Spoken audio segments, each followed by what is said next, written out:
Hello, everyone, and welcome to another episode of Season 2, IOOGO Sessions. Definitely, that's hard to follow this. So they're all so interconnected. But that's No, what you did answer the question. It kind of leads into my next question. So, with how they got in. Like, so what's the password? Welcome one.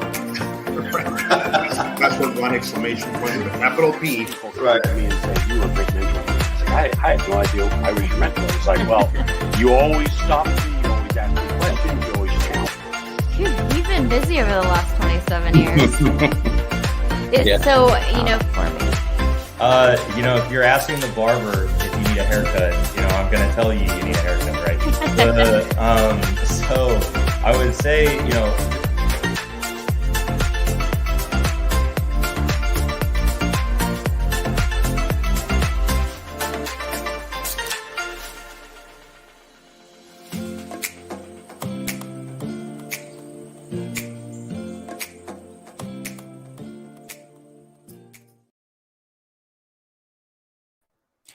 Love that intro and the reminders of all the great sessions that we had in Season 2. Hey, everyone. I'm Christy Albayetto, and welcome to the final episode of IOOGO Sessions of Season 2. We've had quite a journey sharing a lot of experiences, thoughts, advice, and learning from the words of wisdom of other great entrepreneurs out there who have done it, and they're doing it now, and they're doing it well. So I've enjoyed bringing you along on the journey. It's been a great adventure, and because of that, we've prepared a great topic for our last episode of this season. Remember, though, if you want to keep the conversation going with us even after the session ends and after the season ends, join us with other small business owners on our Small Business Hub on LinkedIn. If you are a small business owner, our hub is what you need for all the great tips and advice that you can get for you and your company. All right, so today's episode, we're talking about apps development and applications and the technology that you can use to reach your customers. And to guide us through this, I'm going to present to you our special guest, Mikenzie Ryan. And a little bit about Mikenzie, aside from being a great friend and client of IOOGO, she is a proud mom of two, a rock star entrepreneur, and she's married to a fellow tech entrepreneur and an avid promoter of family and maternal support content. So we invited Mikenzie to learn from her experience as a business owner that ventured out to not only create a business, but create an application that helps her reach her customers. She owns a company called Symbri. They are an on-demand, Uber-like pool cleaning service. It's a really cool concept. So without further ado, I want to present to you Mikenzie Ryan. But first, also remember you can follow her on Instagram at Mikenzie Ryan, and we'll make sure that we put that up on the board here either now or at the end of this show. So welcome, Mikenzie. Thank you so much for joining our season finale today. Thanks for having me. I'm excited. Absolutely. We're excited to have you here. Real quick, just, I know I briefly talked about Symbri, but, tell us a little bit more about when we talk about it being an Uber-like pool cleaning service. Give us a little bit more detail so people have an idea of, where you're coming from. Yeah. So we owned, our background is in pool care. We owned 2 pool care companies, and we sold them, and we realized the headaches and the pain points and everything that comes along with running a pool maintenance company. And so we wanted something that was not so labor intensive for the owners of the business. And we realized that there wasn't really any good software out there.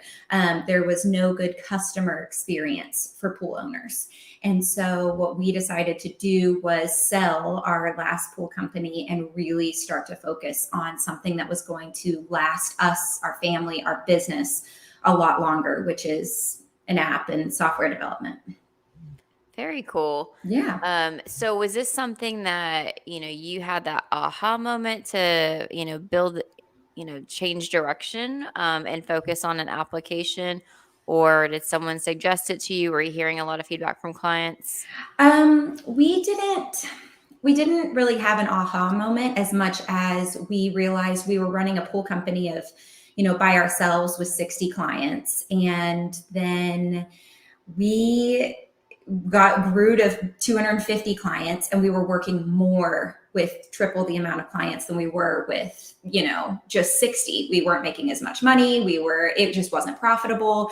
And we were like, what's going wrong here? You know what I mean? Like, why is this not, we're growing rapidly. Why is this not happening for us?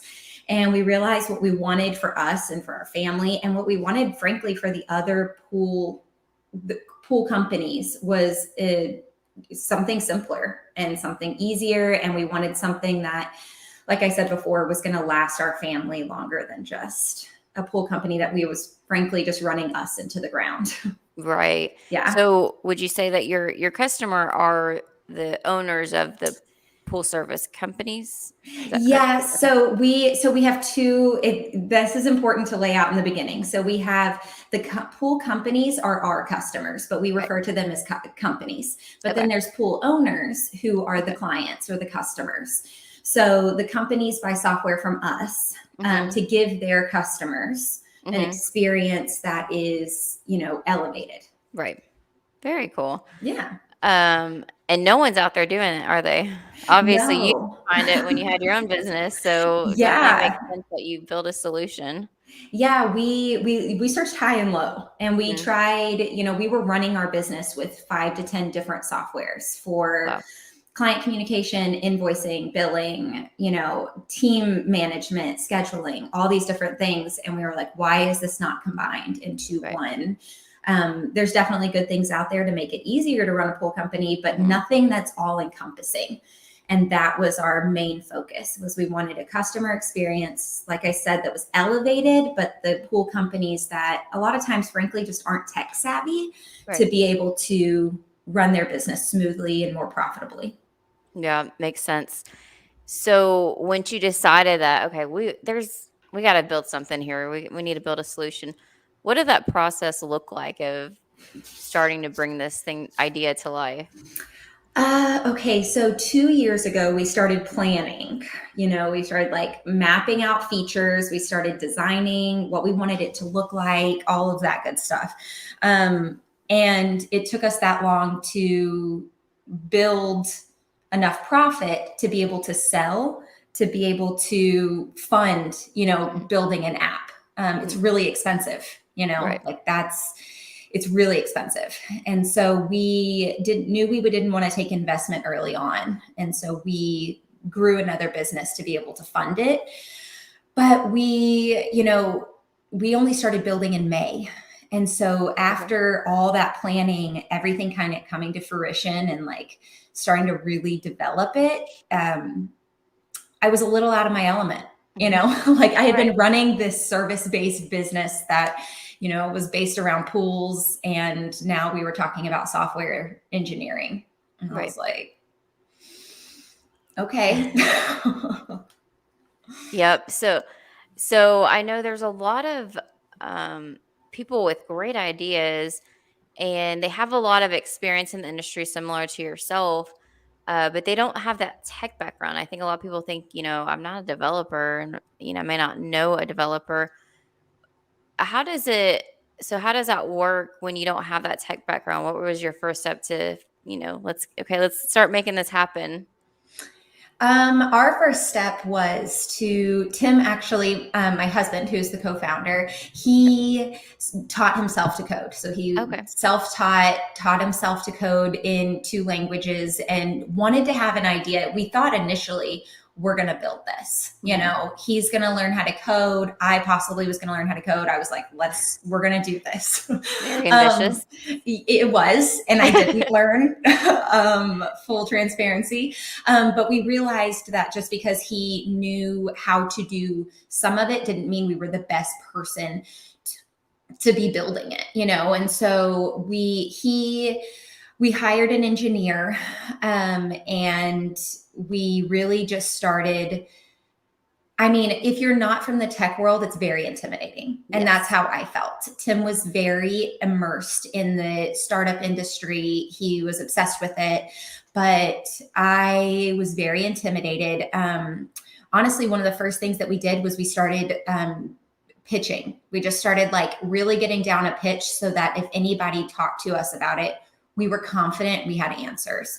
And so we started learning how to pitch. And then we actually joined Capital Factory, which is an accelerator in Austin. And that was the resources that they provided was more than I knew what to do with, but they were really welcoming, and just the resources that you could join these classes to learn how to pitch, to, go to a meetup for newbies, those things were very welcoming, even in the age of COVID, because we actually got into Capital Factory in like August, beginning, right? just like literally right at the beginning. And we were doing everything virtually, which is also intimidating, So if you're not from the tech world, I mean, you really do, as an introvert, as painful as it is, you just kind of have to jump into the masses and start learning as much as you possibly can. Yep, absolutely. So glad to hear that you had more than enough resources from Capital Factory. We work with a lot of companies there. That's how we met you. So it's always good to hear those positive stories that come out of there. All right, just want to take a pause and remind everyone that if you have any questions, if you're watching us live on Facebook, YouTube, or LinkedIn, you can always leave them in the comments, and we'll make sure we get those answered before we end the session today. All right, so you got this app going. You have your husband and your co-founder partner that's helping you with their technical expertise.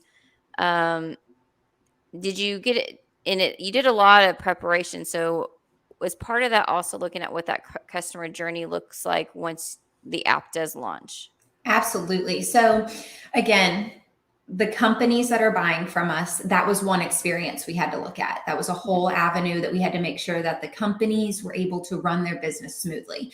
And then there was the customer experience, because our app has two sides of it. There's the companies, and then the customers, there's a front-facing app for them. So they download it on their phone, again, to elevate that experience. So we had two, and still do have two lanes that we have to really focus on, because one is not more important than the other. So we really had to take an interesting approach to make sure that at the end of the day, Amazon has set this customer expectation, the satisfaction rate that is impossible for most people, for most businesses to achieve the 2-day shipping and the amount of inventory and all these things, but it subconsciously as a consumer, we do expect that at this point. And so that was kind of what we were running into was, the customer was demanding more and more and more. And so that was one of our main focuses, was how can we provide this experience that, at the end of the day, it's strangers going into your backyard to mess with and maintain this investment that pools can cost $100,000. So it's don't mess this up. And they're worried about it. They're stressed out, and the technology was not matching that. And so that's kind of where we are trying to fill that gap. And we have to stay hyper focused on the simple things that people want as a consumer getting that service. Very cool. So you started the development in May. I know you're in beta right now. Have there been any surprises along the way? All development is always perfect. Yeah. Nothing goes wrong over here. No, really, the biggest surprises for me have been, for somebody not coming from a technical background, I've been surprised at how quickly things can be built, the amount of control that we have over the app and what is possible to be built. Both of those things have really been pleasant surprises. The cost of paying an engineer has been surprising. Okay. I mean, the average like Airbnb engineer gets like $75 an hour, you know? Wow. So you're just Okay. like, Yeah, when you're competing with that. when you're competing with that, but you want the same quality, that's Mhm. challenging. Right. But honestly, the legwork that went in the beginning, that was the biggest surprise for me. Is we started this and it was really intimidating because it was a huge project that needed so much love and attention, but no progress was made on a Mhm. physical product for years. Right. And now we started in May and now we launch in January. It's just kind of been a whirlwind after that. Yeah, that's super exciting though that you've got to see so much happen just in a short time. Yeah. Like you said, and development in general, I feel like has come a long way with how much you can build in a time frame. Uh, Even now with our own applications that we have, it always amazes me how much they get done in such a short time. So uh, it's great as a business owner to see that. Um, so once you launch, you already have ideas for that next big thing you're going to do for your application or Of for the course. business even. Yeah, of course. Something that's really important to us, though, because what we've seen is software that we had to use was not just geared towards pools, it was geared towards every service-based business. And in Right. result, it wasn't good for us, or it was good, but it wasn't great. And that's been really important to us, is while there are way more opportunities to grow within the app and to expand and to add more, we want to focus on simplicity and perfection in the beginning, as opposed to this blanketed software that, lawn care can use or whoever else can use, but then nobody really loves it. We would rather have a handful of customers that rave about it and love it and can't live without it, as opposed to, 20 that are indifferent. And Right. so our focus really is to not grow too fast in terms of features, but really perfect what people need right now to grow and be more profitable in their business. And then we can start to expand. So we're actually not in a huge rush to continue, going down those. I mean, obviously it's more profitable for us, but in the long run, we want to stay focused as much as possible. Absolutely. So were 2 years in the making, and you're at that tough time where you're trying to at least get perfect enough for launch. That's just a couple months away. Has it been worth it so far? Oh yeah. Yeah. Oh yeah. I mean, if we're, speaking to other business owners that might be considering something like this, you know what I mean? They might see that there's a market for what they have an idea, then absolutely, we have, as founders, our freedom has grown exponentially, from getting away from just the rise and grind of a business that could never be automated to software development that can be. It's been, we have 2 young kids, a 4-year-old and a 2-year-old. Like, it's really, our work-life balance has leveled out, even though it's been crazy. We're about to launch, all of these things, going from running a business to a software company it's been awesome. That's great. We love it. What would you say was the hardest part of the process so far? Hardest part of the process. Probably finding an engineer. Finding someone that you can trust. And something that people don't realize is that code is not something where it's like, okay, that guy's gone, let's just bring in somebody new. It's almost like this personal art that they've done. They do it in a certain way. They have patterns. They know their work, and bringing somebody else in to start working on top of that is not necessarily realistic. Right. And so we felt like we were at their mercy all the time, because we were just like, we don't want to lose you. We've made so much progress. Right. And we started actually by hiring, when Airbnb was laying off a bunch of people at the beginning of the pandemic. They did a really cool thing, and they posted all of their engineers resumes online because they wanted Okay. to help them get a job. So we went through that and we actually hired somebody from there Okay. for equity. And so we offered them equity in the company. They Very started cool. building, didn't work out. Okay. We found other engineers, a team that we were like, we'll offer you equity. Didn't work out. And so at that point we realized, okay, we have to pay people. Like equity, it sounds silly, but equity for us was so valuable. We didn't want to give away equity. We knew what this could be, but at the same time, they didn't, and they didn't have the same vision for this and the same passion for it as we did. So they didn't have the same motivation. So we decided to start paying for an engineer. And that was the game changer for us, is when we started to pay. And that was just really difficult because like even now, you know, he's been building for almost 6 months. And if he was to leave, like I would have a panic attack. You know what I mean? Like it's still stressful. So that's been definitely the most challenging thing, is just finding somebody who's a good fit for our culture, but also great at their job and, you know, can build our vision. Yep. And when you found that person, I mean, I know you're paying them, so that's some motivation. What were some of the other things you were looking for in hiring them? When we hired, we knew we wanted to potentially add them to the team. Like we knew that was our end goal. We wanted to give whoever started building, we wanted to give them equity. We just, you know, we wanted to test it out and we wanted them to be motivated, and that was by money. So we were looking for, our culture is, we describe ourselves as like killers. We in business, like we want people who go after it, who have trouble slowing down, and really just get after it. Whatever needs to be done gets done.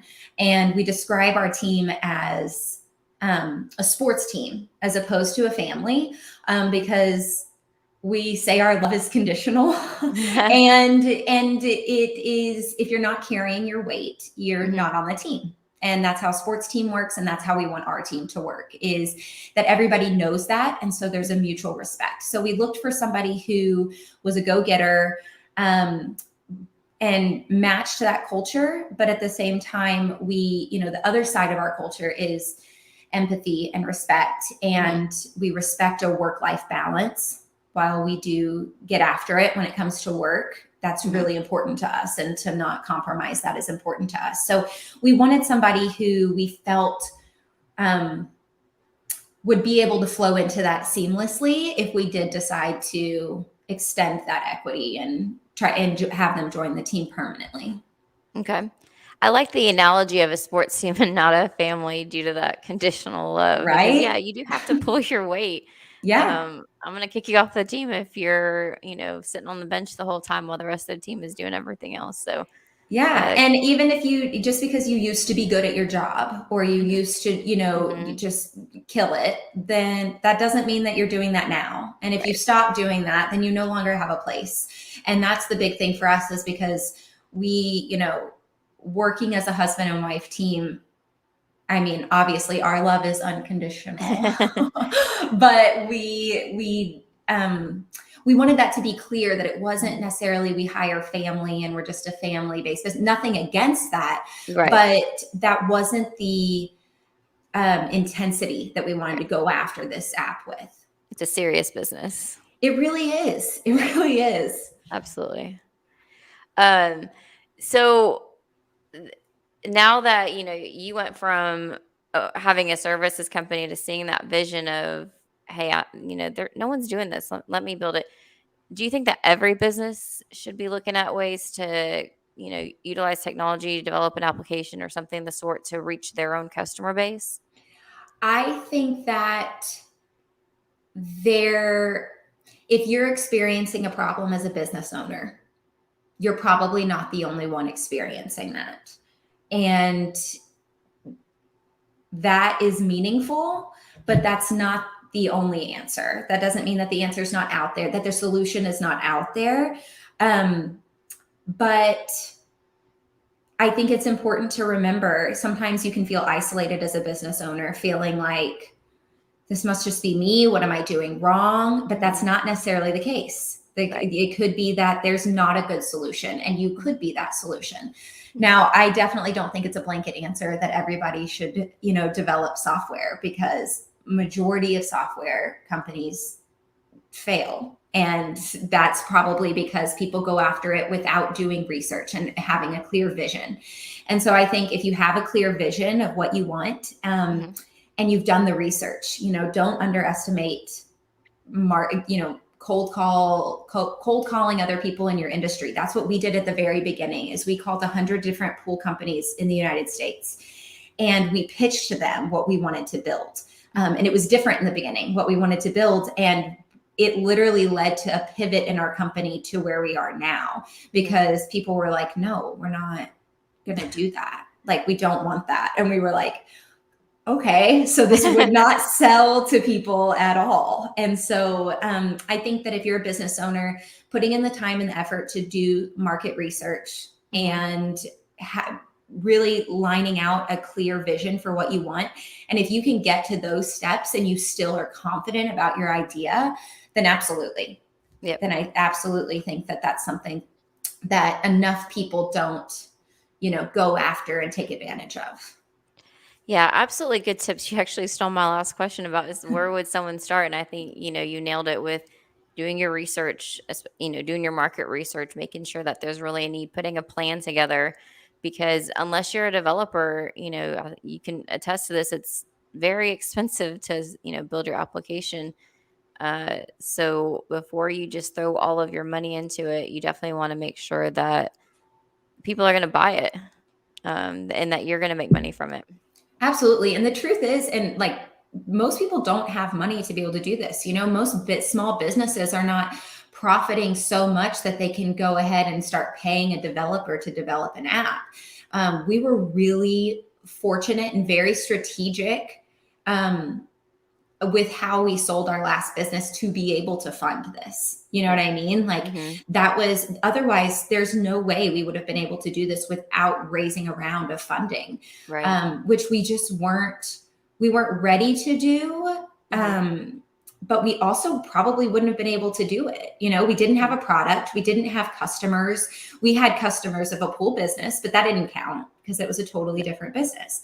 So we would not have been able to do that without it. So I think taking into consideration the fact that you will have to raise funding most of the time is a big thing as well, because that's a huge project. It's a full-time job. It's a full-time job. It's connections, it's networking, it's marketing yourself. Like, there's this huge part that goes into it that, we were fortunate to join Capital Factory, which has made those connections so much simpler. But again, not everybody has that. So that's another aspect that I think taking into consideration if you're ready to tackle that.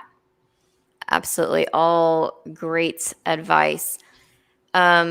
I know we're coming to an end, but before we wrap up, do you have any last tips or words of wisdom for other business owners, entrepreneurs who are wanting to do something similar?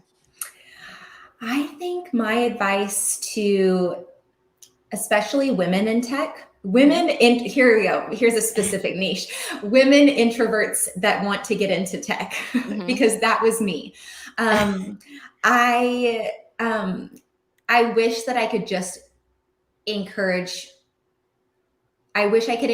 those people to start reading, start listening to podcasts, start looking up every term that every acronym, that comes up with startups. Like, start your flashcards and start memorizing it, because I feel like once I got to that point where I felt like I was confident and I was, educated in these conversations, I was like, it moved me up a level in my own mind. Like, I was like, okay, I can do this now. And I wish I would have done that a little sooner instead of being so intimidated. I wish I just would have jumped into the private learning aspect of it so that I could go out and really start the networking sooner. Absolutely. Networking is huge. And knowing your business, knowing how that it works when you do launch a business. There's a lot to learn. So yes, great advice of just listening to podcasts, reading, researching, immersing yourself and all of that to build that confidence is, I completely agree. That's great advice. Thank you so much. Yeah, of course. All right. Well, Mikenzie, thank you so much for joining us for our last episode. We've come to the end of our season 2, and we're ready to learn more in our next season. I want to give a special thanks to our audience. The questions that they've had along the way, their reactions, they've, inspired us in this journey.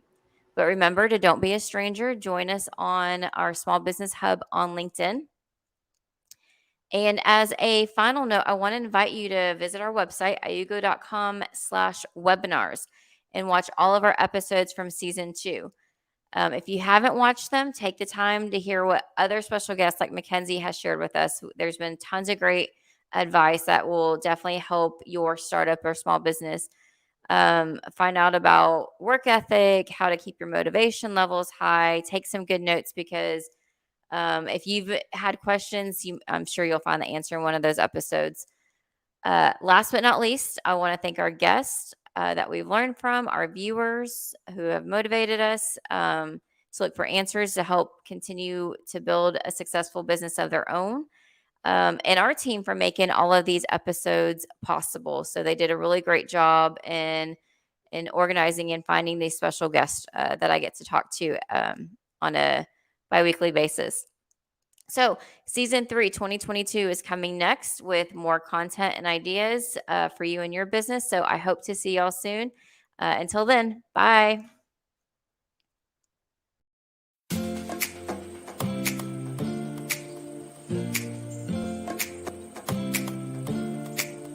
Hello, everyone, and welcome to another episode of season 2, IOOGO Sessions. Definitely.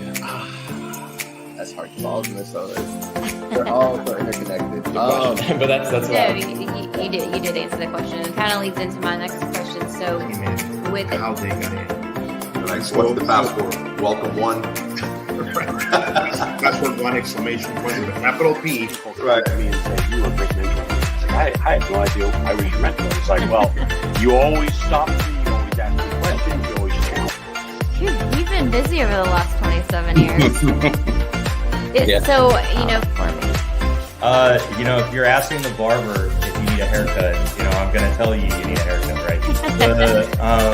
So I would say,